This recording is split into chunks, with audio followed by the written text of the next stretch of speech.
Hello, Mr. Eric here again with another video. I guess about 2 weeks ago I posted a video where I was performing my new mime routine, and I said that I would promise to post more videos of my mime routine as I perfected it. Well, that ain't gonna happen. I'm gonna tell you the whole story right now.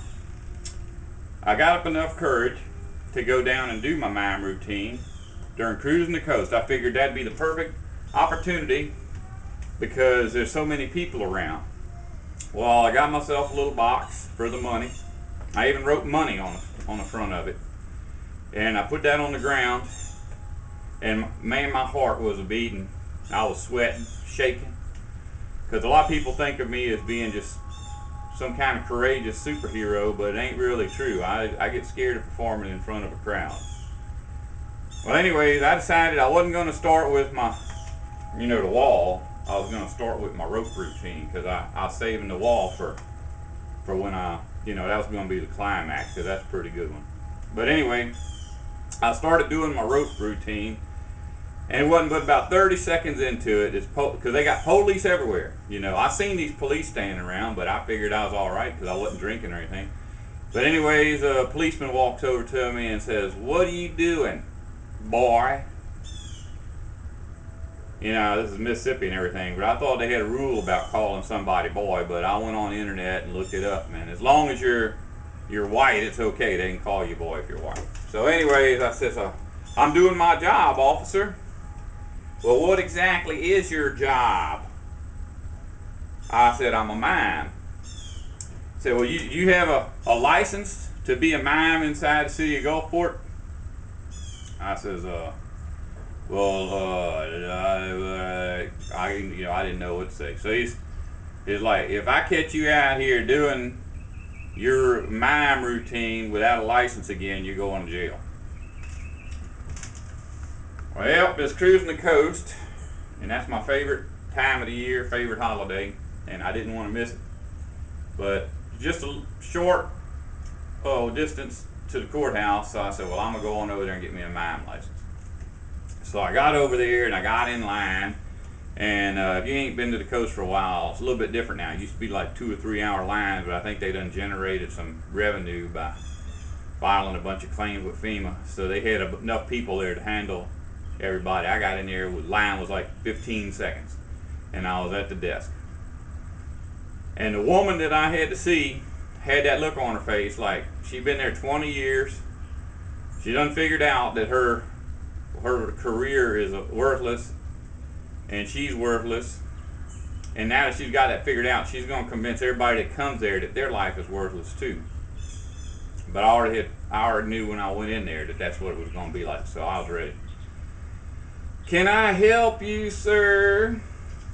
I says, "Well, yes, pretty lady, you sure can."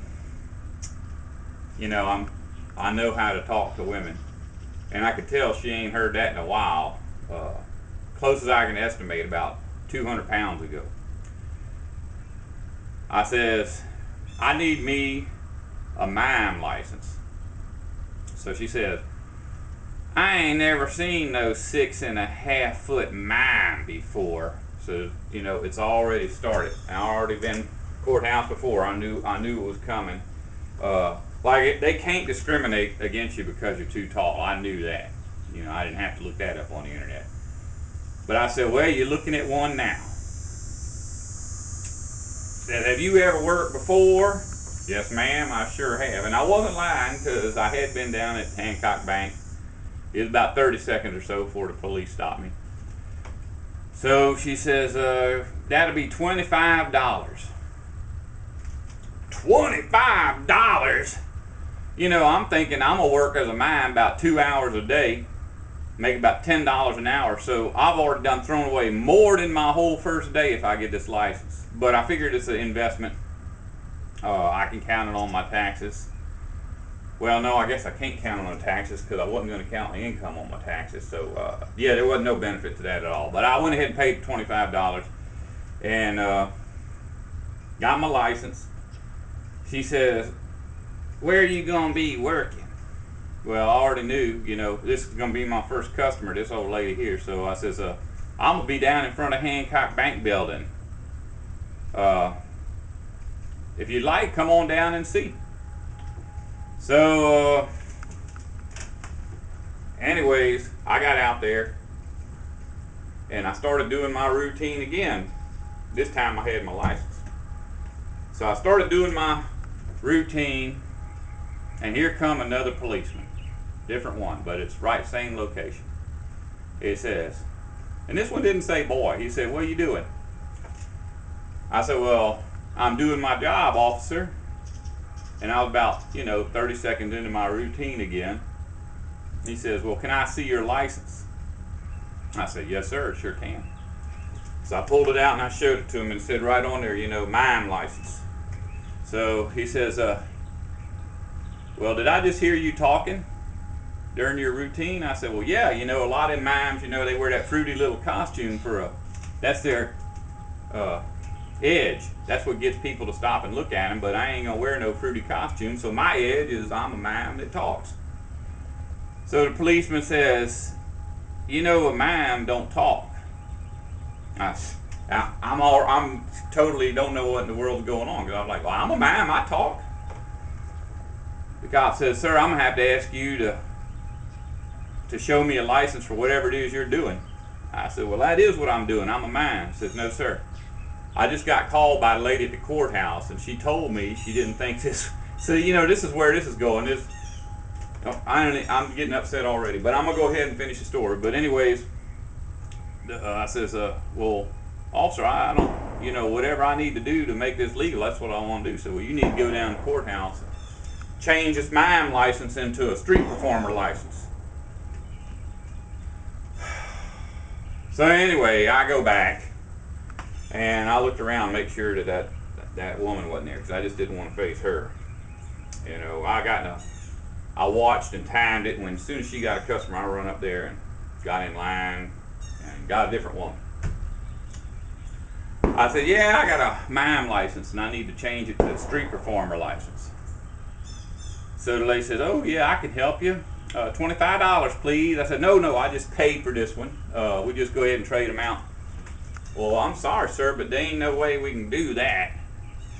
So I give it a little, I'm already now with 3 days, 2.5 days of mime work gonna go down the drain because of this. But anyways, I gave her the $25, and I went, got the license, street performer license, and I went back down there.